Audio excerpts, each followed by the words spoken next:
feel like when I was in college, I hit it off the tee, man, like everywhere. Because I looked at his fingers because he passed us a link of your stats or something on the LIVGolf. And I saw you driving like he's only like 55%. No, yeah. Is that like low or is that like 55, you know, it's 60. I mean, about 50, 55, 60, it's good. I feel like I hit it longer than a lot of other players, which obviously, you know, means that I'm gonna hit it a little more like kind of off. But what I did, and it's the simplest thing in the world, is I hit driver everywhere when I'm practicing. Like when I'm here and I know I'm struggling, like I hit driver on 1, I hit driver on 3, I hit driver on 4, I hit driver on 8, I hit driver on 11, 12, like everything. Yeah. And it sucks because you know you get to the 8th tee, for example. Yeah. It's probably an iron every time. Like if I'm playing a tournament, I'm gonna hit an iron. But just the matter of kind of standing there and hit driver, and you need to hit it good because if you don't hit it good, you're gonna take a drop. Yeah. Then it makes you go to the tournament more prepared. I feel it. Okay. Especially in Arizona too, with like desert everywhere. It's kind of like OD every single time if you miss the grass. It just makes you better. And it's hard because if you don't hit it good, you're gonna take a drop, and the other guys are gonna be there in the fairway all And I the swear, time. it would make my golf so much easier if I could just put it from the tee to the fairway. Because I don't have any problems, like 150 but like I'm losing so many shots from the tee. Again, it's something that I also did, and obviously distance is very important. I don't know how far you hit it. How far down is it? Oh, ¿cuánto le pego? No, it's okay. It's pretty good. Now it's 112 top speed, and it's okay. No, yeah. Pretty So good. I mean, I feel I hit it pretty far, where distance doesn't really matter for me anymore. It's just you want to put it in play. Yeah, I know. Because like I feel golf these days, obviously putting is very important, but in my case, like I know if I'm gonna put the ball in play, like it doesn't really matter if it's in the fairway or not. You put it in like the right spots. Sometimes it's even the rough or bunkers or whatever. Like I'm not gonna shoot it over par.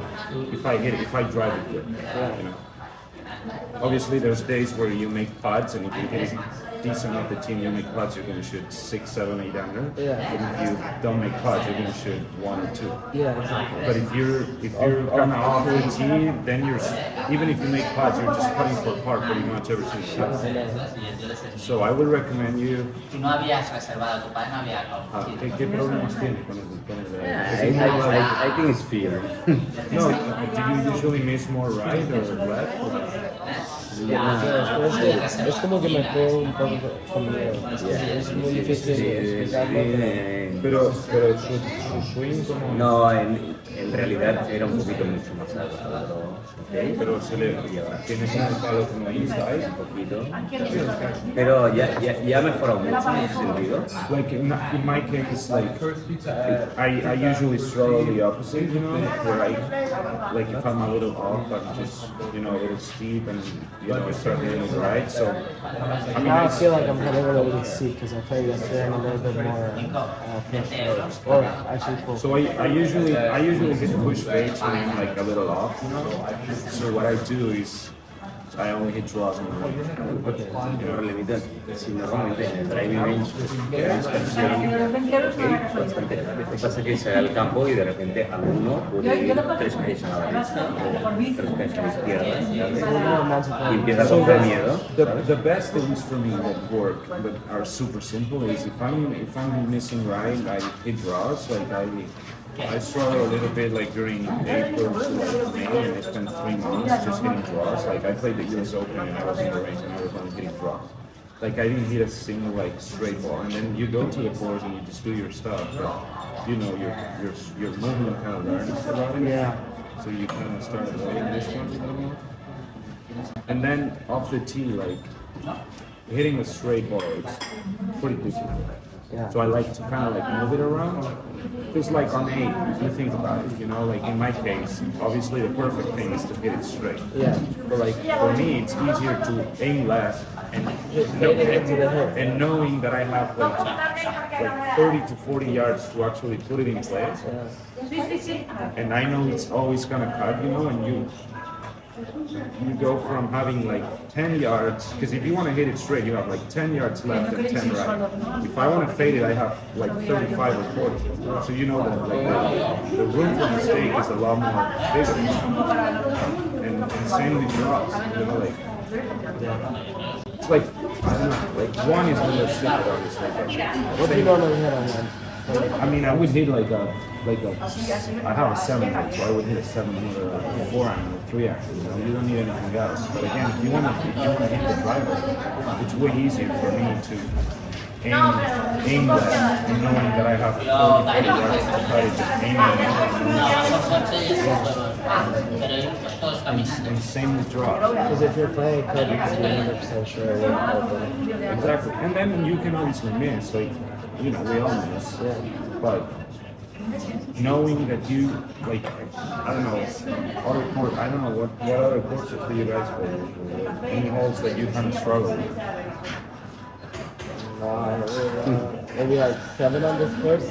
Just for me, whole 7, it just looks so tight. No, it is. You know? I have the, but you know, we all have that thing. Yeah, but it's so wide to be honest. But I would say something that it looks kind of stupid, but it's actually kind of easy. It's just aim to the edge. Take your target, like your alignment target, more to the edges. And just roll into the opposite. So you go from having 10 to 15 yards on each side, and you know you have the whole course. So on 7, if you aim on the left pot, you know, because I like to hit more cuts than drops. But on 7, I aim to the left pot, you know, and then instead of having 40 yards of fairway, I have from the path to the hazard.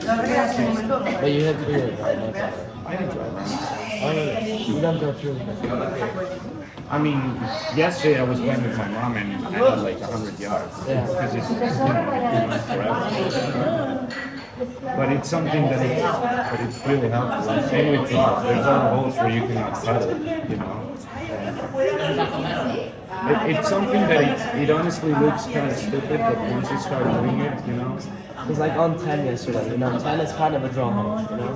Yeah. A draw would work pretty well in that hole. But like, since I was only feeling it cut yesterday, I like cut it just But that's part of the trees, you know? But it's the same thing. Like, you know how 10 works, that you have left a little bit like this. The fairway is it's somewhat tight, you know, if you look at it from the tee box. But again, if you aim left side and then you wanna hit a cut from the left rough to the bunker, you have 50 yards probably. But if you aim middle of the fairway, you have maybe like 15 on each side, you know. And it's super tough to hit a straight ball, because if you're aiming in the middle and you push it 5 yards and it cuts 7, you can bounce it in the bunker. If I aim left and I push it 5 yards, I'm going to be in the fairway every single time. Remember? I have one question though. How do you play hole 12? Like yesterday, That for me looks like such a small thing. it is. But again, it's something where you can, you know, work both sides. I usually hit fades because I'm good, but yesterday I tried to hit a drop. Eric told me, I don't know how he came in on this, but I was staying with Eric, and he was like, yeah, you hit like a fade over the trees or by the road with like a 3 wood, you know? Yeah, and again, like I would probably hit a 7 wood or a Yeah. 3 wood if I'm playing a tournament, but since I also struggle a little bit with the driver, Yeah, I hit driver when I practice. ¿Cómo estás driving? Sí. Okay, que But it's